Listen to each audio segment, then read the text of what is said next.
अस्सलाम वालेकुम दोस्तों, तुसी वेख रहे हो पाक पंजाब टीवी ते मैं आ तुहाडा मेज़बान अब्दुल वाहिद। दोस्तों सब तो पहले तुसी अपने चैनल नूं करो सबसक्राइब ते नाल ही बैल आइकन नूं करो ओके दोस्तों, ताकि साडी हर नई वीडियो दा नोटिफिकेशन तुहाडे तक पहुंचे। तुसी वो वीडियो वेखो सब तो पहले। दोस्तों अज असीं तुहाडे वास्ते माशाअल्लाह एक बड़ी चंगी छोटी वीडियो लेकर हाजिर होए, तो उम्मीद करांगा तुहानूं बड़ी पसंद आएगी। ए वेखो दोस्तों, खुंडे सिंह ते चिट्टियां सफेद अखां,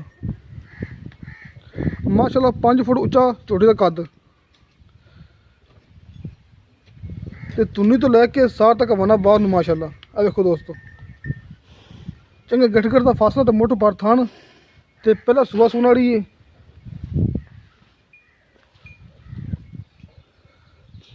दोस्तों चंगी लम्मी झोटी ते 5 फुट माशाअल्लाह झोटी का उच्चा कद।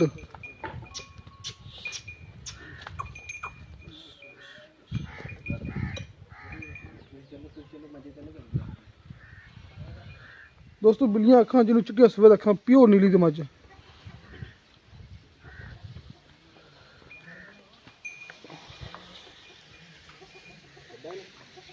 नहीं बस छड़ हमारी फिर हमारी डरती नहीं मार के उन्हें भज जाए। मारी बस छड़ के विखाते हैं, मारा गड़ा कड़वा लै।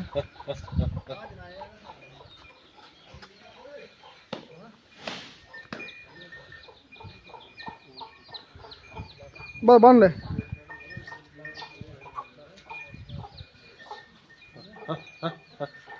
उसकी बनी नहीं ना कुछ।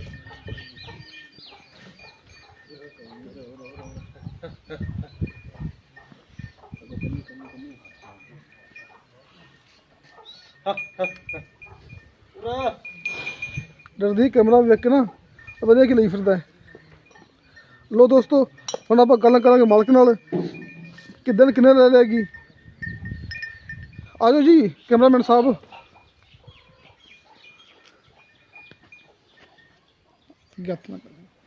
अस्सलाम वालेकुम जी। वालेकुम सलाम जी। अच्छा ये पहला सुबह सुना है? ये पहला सुबह सोना जी। तो केवल कितने दिन ले लेगी? 8 दिन ले जाएगी जी, 8 से 10 दिन। 8 दिन ले लेगी, ठीक है। अच्छा मैं कितना मोल प्यार मोहब्बत नाल दसेगी? ਇਹਦਾ 2,55,000 2,55,000 रुपया? हाँ जी। नहीं मोल बड़ा घना किता यार। नहीं गाना किता बना सके छोटी गल ਤਾਂ मोल जे मुनासिब कर ले मोल घना है। ਨਹੀਂ ਸਾਨੂੰ ਪਤਾ ਹੈ ਨਾ। नहीं अलग घना यार, थोड़ा घट ਕੋਈ 2-4 ਹਜ਼ਾਰ ਦੀ ਕਰ ਲਾਂਗੇ, ਉਹ ਕੋਈ ਰੋਲਾ ਨਹੀਂ। मौके हो नहीं करते हैं, ਹਾਂ ਉਹ ਨਹੀਂ बाद च कर लूंगे। ਬਾਅਦ ਚ ਕਰ ਲਾਂਗੇ, ਕੋਈ ਮਸਲਾ ਨਹੀਂ। लो दोस्तों 2 ਲੱਖ ਤੇ ਕਿੰਨਾ 55 55 2.5 ਲਾ ਲਓ। 2.5 ਲੱਖ ਰੁਪਏ ਪਹਿਲੇ ਮੁੱਲ ਕੀਤਾ, ਜਿਹਦੇ ਵਿੱਚ ਆਪਾਂ ਪਿਆਰ ਮੁਹੱਬਤ ਕਰ ਲਾਂਗੇ। ਕਿਸੇ ਮੇਰੇ ਦੋਸਤ ਨੇ ਖਰੀਦਣੀ ਨੰਬਰ ਲੱਗਿਆ ਆਪਣਾ ਡਿਸਕ੍ਰਿਪਸ਼ਨ ਦੇ ਵਿੱਚ, ਆਪਣਾ WhatsApp ਨੰਬਰ 0304 3099 539। ਦੋਸਤੋ ਮਿਲਾਂਗੇ ਅਗਲੀ ਵੀਡੀਓ ਤੇ। ਅੱਲਾ ਹਾਫਿਜ਼।